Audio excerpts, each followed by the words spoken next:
Ito ang mainit na balita na dapat malaman at mapanood ng taong bayan at pinag-uusapan ngayon sa mundo ng social media na tila ayaw ipalabas ng bayarang media. Tila totoong araw ang kasabihang sadyang hindi natutulog ang karma. Ito'y matapos ang kinasasangkutang kontrobersiya at skandalo ni Marcos Jr. Pamilyang Marcos sila muli raw kinarma, Korte Suprema, kinumpirma na at opisyal nang binabawi ang Malacanang of the North. Pero bago natin simulan ang balitang politika ngayon sa Pilipinas, kung ikaw ay bago pa lamang sa aming channel, ay please huwag kalimutang mag-subscribe at i-click ang notification bell. Huwag din kalimutang mag-like para mas maging updated ka palalo sa lahat pa ng bago naming mga uploads. Tila totoong araw ang kasabihang sadyang hindi natutulog ang karma matapos ang umano'y panggigipit at tila panggurgor sa pamilyang Duterte, lalong-lalo na sa pangalawang pangulo na si Sara Duterte na tila pinaulanan ng walang katapusang samut-saring pangbabatikos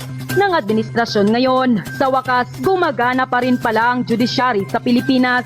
Pamilyang Marcos tila muli raw kinarma. Kamakailan lamang, kinumpirma na at idiniklara na ng Korte Suprema na ang 57.68 hectares na property ng pamilyang Marcos sa barangay Subapaon, Ilocos Norte ay pinatunayang ill-gotten wealth at ipinag-uutos pa ng Korte Suprema na ibalik na ito.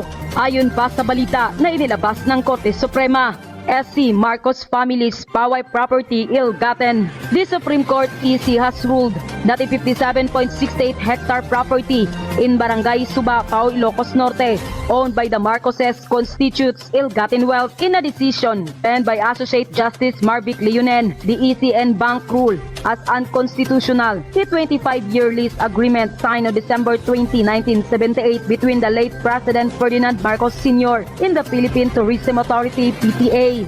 The Paway property, which was leased at a low rate of just 1 peso per year, was intended for the development of the Power Lake area. But the High Court noted in its verdict that there was no evidence to support Marcos Sr.'s ownership of the land at the time the lease was executed. The AC also stated that Paway Lake and its surroundings are part of National Park, categorizing the land as public property that cannot be privately appropriated. The ruling further said that despite the issuance of Presidential Decree number 1554 that opened the land for acquisition, no documentation exists providing that the property was transferred to Marcos Sr. before the 1978 lease agreement. As a result, the AC declared that Marcos Sr. had no authority to lease the land, making the contract invalid, Leonen wrote in his decision. The High Court also said that the contract included provision stating that ownership of any improvement made during the lease would revert to Marcos Sr. upon its termination. This arrangement was found to violate the constitutional prohibition against the President holding any financial interest in a government contract as outlined in both the 1973 and 1987 Constitution. The AC said the AC thus order that the property be returned to the state with exemption for portion now covered by free patents. Unquote.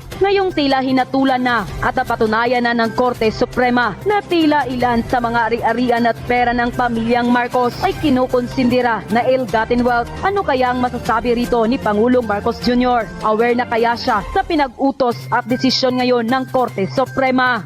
At ayon pa sa social media post ng well-known political commentator na si Crisette Laureta Chu, at least gumagana pa ang judiciary dahil wala ng silbi ang legislative. Praying for the justice who ruled in this case, but since maliit lang ang 58 hectares sa mga Marcoses, focus na lang tayo na according to the SC, ang mga ari-arian at pera ng mga Marcoses considered ill-gotten.